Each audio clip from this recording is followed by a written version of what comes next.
Hey everybody, welcome to Recitation 11, where we will be learning the application of genetics.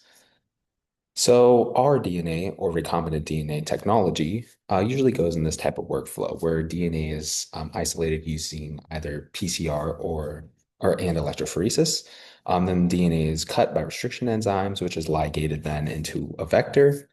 And this vector is important because that can actually be taken up by bacteria and a bunch of copies can be made from it. So these bacteria transform with the vector or the DNA plasmid, and the transformed bacteria are then screened with some sort of selective marker or multiple ones.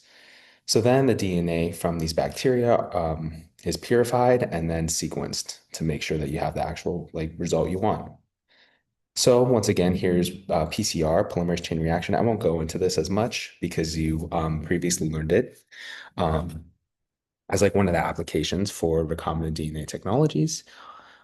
So as you can see, it can make a lot of fragments of a specific DNA sequence that you want, and up to 35 cycles can amplify billions of targets or copies of the target DNA.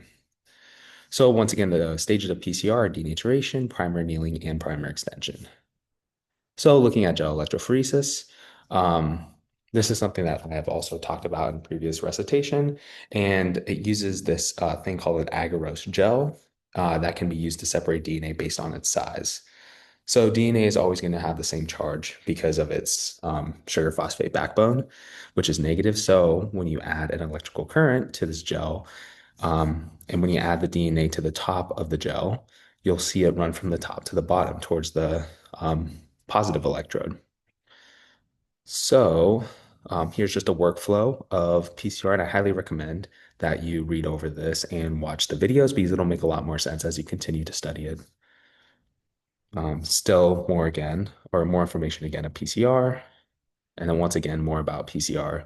So one thing that I want to mention is that ultimately these are used by scientists. And so one thing that's important for scientific experiments are positive and negative controls. So here, once again, you have your DNA ladder, which is the um, almost blueprint to analyze the different sizes of the PCR fragments from your experiment. Then you have your positive control, which you always expect to have a band. Then you have two different samples, usually test multiple samples to make sure that you actually have one that's correct. And as you can see from this gel, they reflect the positive control, indicating that it was a successful experiment. Then you have a negative control, so you should see no band here. And we know this is 580 base pairs because of the DNA ladder by comparing to it. So then you transform bacteria, uh, or you insert the gene, actually, the PCR fragment or the amplicon into a plasmid itself. So in order to do that, people usually use restriction enzymes. And these are enzymes that cut at specific DNA sequences, usually like six nucleotide sequences. They're these specific hexamers that then these enzymes will cut at, and they create these sticky ends. Now, these sticky ends are important because as you study this slide, you'll see that the sticky ends will align to other sticky ends that were complementary sticky ends that were created by these restriction enzymes. And that will allow for DNA fragments to be ligated together that otherwise wouldn't be together. So, for example, in my lab, we use specific restriction enzymes with a plasmid that contains a GFP protein, that's green fluorescent protein. And then we can inject that into a model organism that wouldn't normally have a green fluorescent protein of interest. So we can use restriction sites on a gene of interest and in this GFP gene so that we can ligate both together. And then when our gene of interest is expressed, it also has a GFP tag on it. So it's a really cool way for visualizing protein expression as well as some immunoprecipitation applications where we can actually extract the protein using antibody specific for GFP. So then both the vector and the insert gene should be cut with the same restriction enzymes so that they're complementary for joining. And then here's some information about vectors and plasmids, just kind of how they were found, their uses. So important characteristics of a vector plasmid is that it needs an origin of replication, as well as an antibiotic resistance gene for selection. Now, there's bacteria all around us. So in order to have bacteria with the specific gene that we want or introduce into them, we need to have a selective marker because it's just easier for us to actually clone genes and be able to visualize which bacteria have our gene of interest. Then they need a reporter gene, LAC-Z. Some labs use this, some don't. And then the fourth thing is that they need specific restriction sites. So here's kind of a workflow of molecular cloning, how you go from foreign DNA plus the plasmid with the gene of interest with the restriction sites, and how you can get the ligated plasmid product, and then how that can be used to transform bacteria and go through selective markers. So if you have any questions of this, of course, about this, of course, reach out. Then the final thing that you'll be doing is screening. So ultimately, any bacteria that grows on this antibiotic plate has that antibiotic resistance gene. So for example, um, a lot of people use ampicillin, which is a pretty potent antibiotic for bacteria. And so um, if a bacteria doesn't have a resistance gene for this antibiotic, then they will die and they won't form a colony on the plate. But if they have our gene of interest and the ampicillin resistance gene, then they'll create a colony. So ideally, every colony that we have on a plate will have our gene of interest. And another screening marker that's really cool is that you can use like color. So cells that don't have the gene of interest will be colored blue, while the ones that have transformed and are recombinant will not have that color. So finally, you'll have some sort of DNA purification that just involves separating all the bacteria from their growth media and then ultimately lysing all of the cells so that we can isolate their DNA. So then we usually send that off for sequencing, usually after some sort of validation experiment. For example, you can use restriction enzymes also to make sure that your gene of interest is present in this bacteria as well.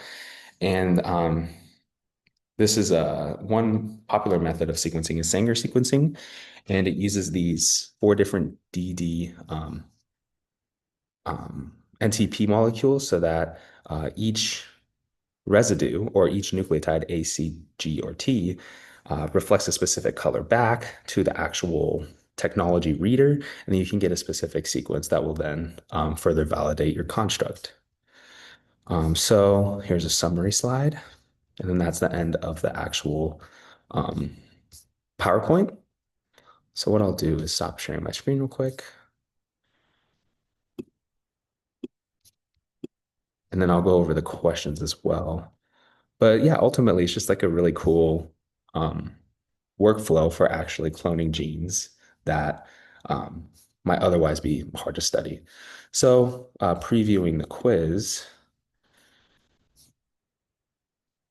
you'll see that the first question is which step ensures that only bacteria that have taken up a plasmid can survive on selective media? You'll see we talked about how certain markers are used so that we know that all of the bacteria that are growing have um, our gene of interest and that it actually survives on the plate that has the antibiotic. So then question two, a student performs PCR to amplify 580 base pair gene, but sees no band on the gel. This happens all the time, which is pretty unfortunate. But what is the most likely explanation if the ladder and controls look normal? So the ladder and controls are used to make sure that you run the PCR correctly, but it ultimately, if the controls look good, then ultimately you're looking at a problem where maybe your sample just isn't good. So you'll like restart the whole process. Then question three, which combination of reagents would you need to successfully ligate your gene of interest into a plasma vector? Here you'll look at these four options. Ultimately, you're going to want to have complementary sticky ends that come from using the same restriction enzyme on both the uh, plasmid vector and gene of interest that you get from PCR. So during gel electrophoresis, which sample would likely travel the furthest in the gel? You should be able to get that straight from the PowerPoint. Then which experimental setup would best confirm that a PCR product is the correct insert for cloning? So you'll answer that question as well, just another multiple choice. Um, Then, looking at question 6, a student notices that some colonies turn blue on selective plates. What does that suggest about the plasmids in those cells? You'll be able to refer back to the different selective markers in the LAG-Z gene and how that might show whether a bacteria has transformed or not. Then question 7, why must restriction enzymes be chosen based on both the plasmid and insert sequences? Um, you'll remember that restriction enzymes don't really have as much to do with transformation efficiency or off-target effects, but more that it has to do with ligation. Then looking at question 8 in the cloning workflow, what is the most direct purpose of using alkaline lysis after colony selection? So this is a pretty easy question. Just make sure you know what lysis means in terms of isolating DNA from the bacteria. Um, then question 9, a gel shows DNA bands in the negative control lane after PCR. What should the student conclude? The negative control lane, you should never have a gel band. So that must be coming from somewhere. Then looking at question 10, a student cuts a plasmid with EcoR1 and inserts with HIN3. After ligation, no colonies grow. What likely went wrong? As you'll remember, when you're designing a restriction digest and ligation, they should have compatible sticky ends. So that's kind of a hint of what might have gone wrong from using two different restriction enzymes.